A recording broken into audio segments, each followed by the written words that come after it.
Greg will open with the first question, and we'll just ask your questions, okay? Okay. Good. Good.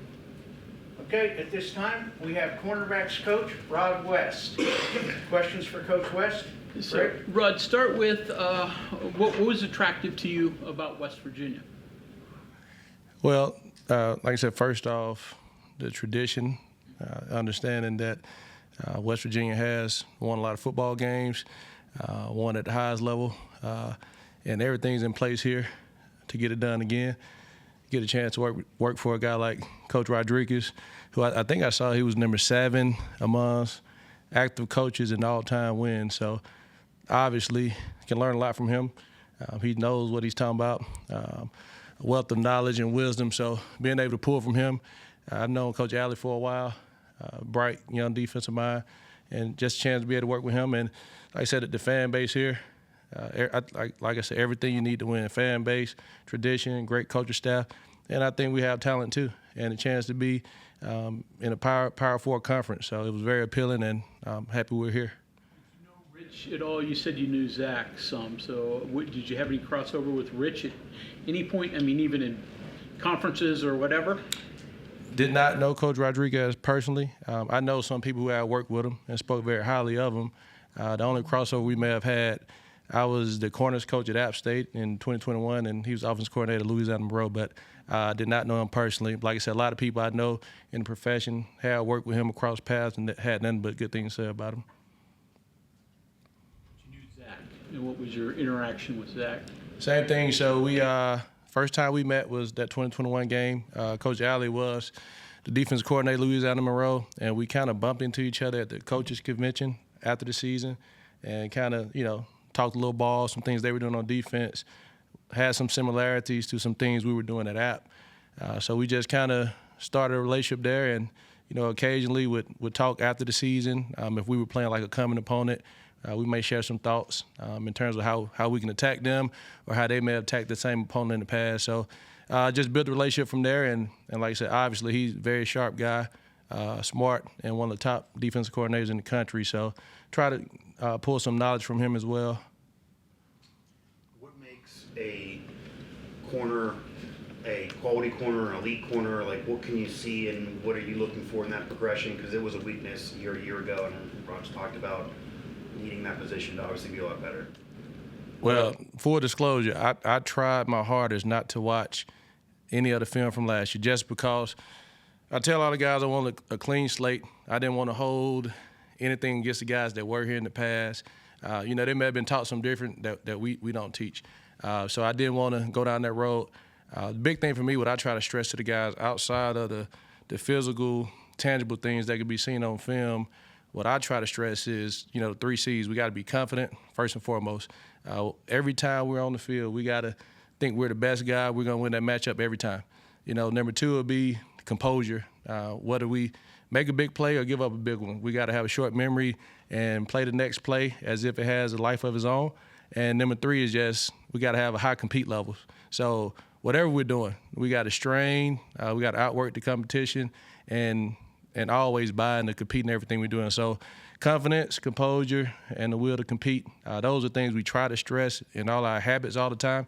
And obviously on the field, you have to be able to make plays, but that part will come. That's why I'm here, to kind of develop the on-the-field component. But more than anything, before we can address that, our habits off the field and how we just address our work day-to-day, I think is the area that must be stressed first. What do you think of this group of corners so far? It's early. But I think we have a lot of potential. I think to play cornerback in this conference, the ball's going to be thrown around a lot. Playing Coach Alley's scheme, you're going to be putting some one-on-one matchups. So like I said, we got to be confident buying into that. I think the guys, so far, they bought in everything we're trying to teach them. They're trying hard. We make mistakes, but we tell them just make new mistakes. Every day is a learning curve. Just don't make the same mistakes from practice 1 and make it practice 2. So as long as we're making new mistakes and trying and doing everything full speed, then I think we're going to be just fine. You mentioned coaching guys and seeing how they might have been coached to do something differently under previous coaches. Is there a lot of that? Are there things that maybe at some point you've got to unteach, or that you would look at and say, I would never teach, a guy to do something like that? Is there that much variation? At the end of the day, I wouldn't say it's about unteaching. I think it's just open lines of communication. So, for example, there ain't been so many ways to play quarters coverage. It may have been the old staff may say, have your eyes here. Then we just may communicate, I want your eyes to be here, and here's why. This is the advantages of it. These are the disadvantages. So it's not a matter of unteaching. I just think it's communication. And all these guys are good football players. To be a Division I college football athlete, you got to have some level of skill. So it's not a skill thing. We're just trying to fine-tune and have open lines of communication with certain technical things. And like I said, I think the guys have been doing a great job buying in so far. You brought one of the corners with you, or played for you at Appalachia State, Jason Chambers, right? So I wouldn't say I brought him with me. He went in the portal and decided to come here. okay, so you followed him, he followed you. Give us a little insight of him. Jason, so he actually transferred to App State a year ago. He signed with North Carolina Central out of high school. I think he was a senior during the COVID year, so he kind of got overlooked. But he has some physical tools, and I think he's been doing a good job so far. How many guys do you have in your room right now? Total, we have 10. Is that about what you want, or? Yes, and obviously, with the new NCAA rules of getting the roster down to 105, we're going to have some personnel conversations, and so that number could be fluid. But like I said, right now we have 10, and all 10, they're doing everything they can to be a part of that 105. It's unlikely though you'd have 12 or 13 or have more. It seems that like care. cornerbacks have rules working against them all the time. I agree, man. He's my favorite guy in here. All the time they have rules working against him, and you can't touch your guy downfield, you can't do this, but I think that's the challenge. I tell my guys, you have to be different to play cornerback. You wake up with a certain chip on your shoulder and a certain sense of accountability that some other position may not have. If anybody else on the defense make a mistake, it's going to be a first down.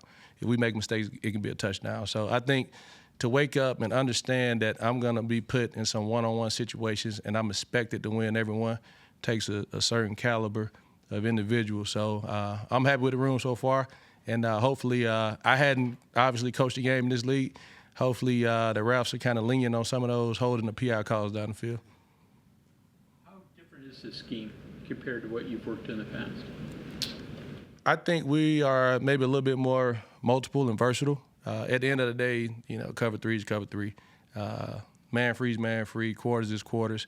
We may have a few more variations than some other people, but Coach Allen does a great job of breaking it down and putting everything in different groups and making it simple for the guys. So I think it's multiple. It looks like a lot more to the offense than we're actually presenting, and we do a great job of disguising pre-snap as well.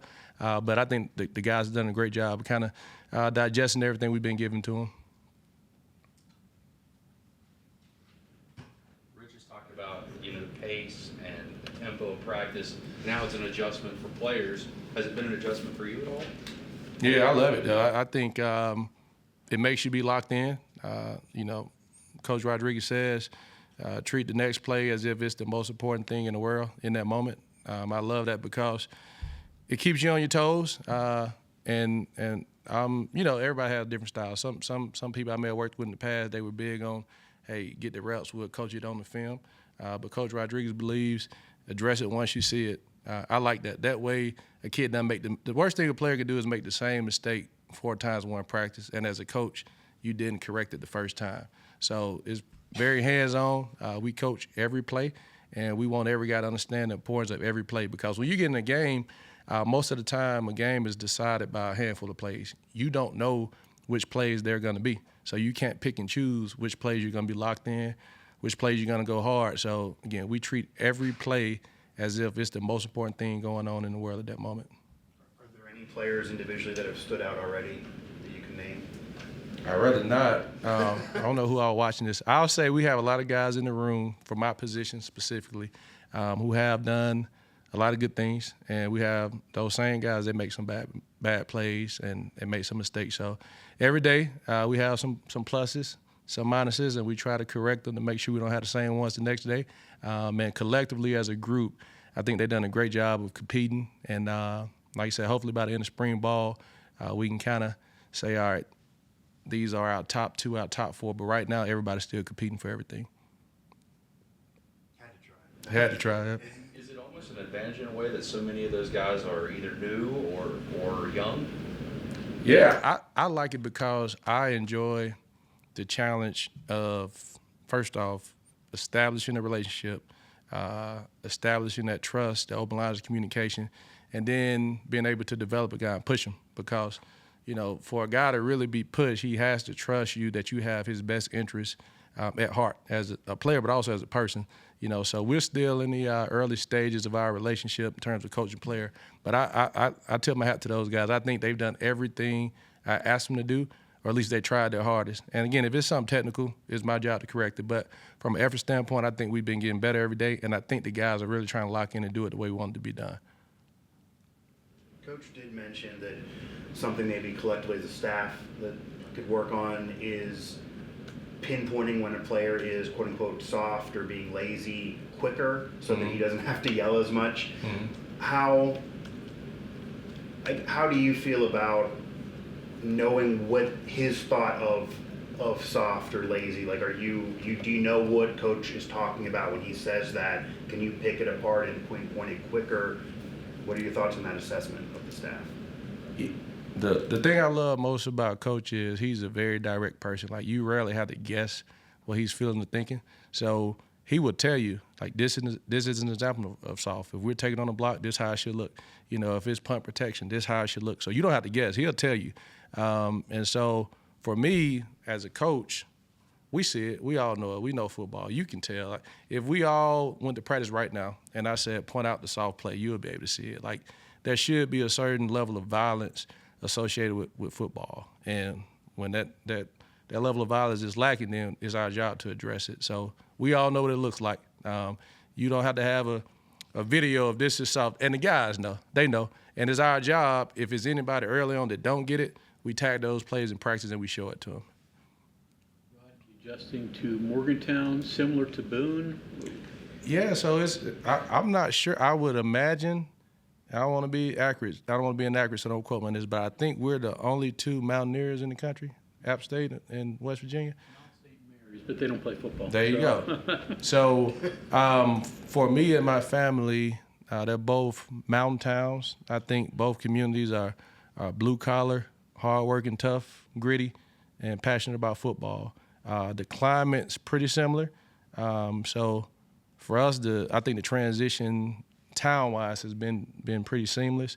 My family loves it here, and we're looking forward to the challenge of developing the guys, but we're also looking forward to Falls and Morgantown, and I'm sure everyone from all ends of the state come out to support the Mountaineers on Saturday. So we're excited and looking forward to the challenge. Recruiting areas, Rod, are you going to handle kind of the same stuff you did in the past, or different areas, or? Yeah, that's a great question. So Coach Rodriguez wants us to always focus on areas where we have strong ties. So I'm from Alabama. I don't know if y'all can tell by my accent or not, but very strong ties in North Carolina recruiting, South Carolina, the Atlanta area. I've been in Florida some, so I would probably spend most of my time there. But we also understand, geographically, we got to get into Pennsylvania, into Jersey, into certain parts of Ohio and D.C. So I think for me, if there are DBs in those areas, I'm still going to go out there and see them. But also I'll still kind of spend some time in the South as well. Your son's name is Major, right? Yes, sir. It's kind of an important name here. I know. Okay. I know. Any story there, any link or anything, or just coincidence? So I've heard of Major Harris. Then when I was growing up too, Major Applewhite was the quarterback at Texas.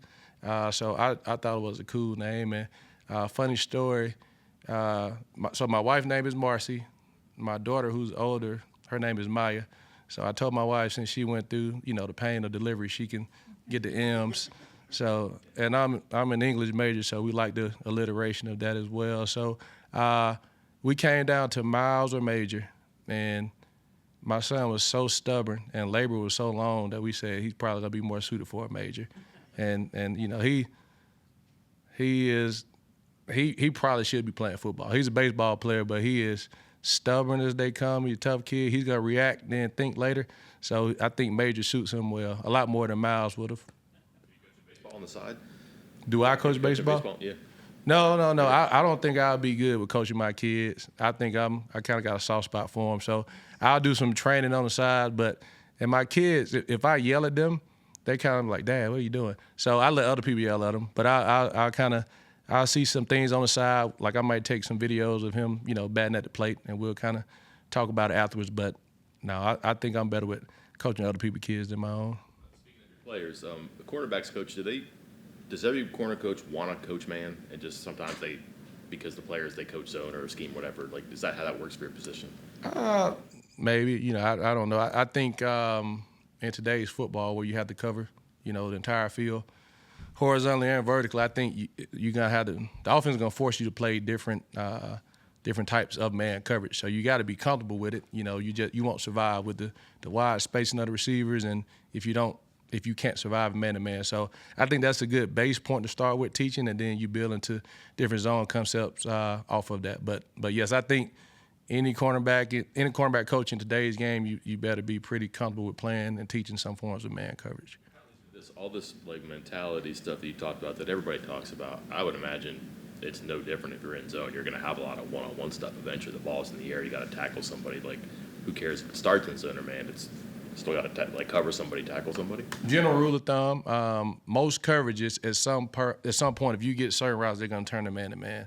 If you're in quarters and you get 4 verts, the 4 DBs are going to cover the 4 verticals. So certain coverages, say if you drop an 8, some kind of 3 deep, you can pass off certain things. But I would say that's a pretty safe assumption that most coverages at a certain point with certain routes is going to definitely be some man-to-man principles in there.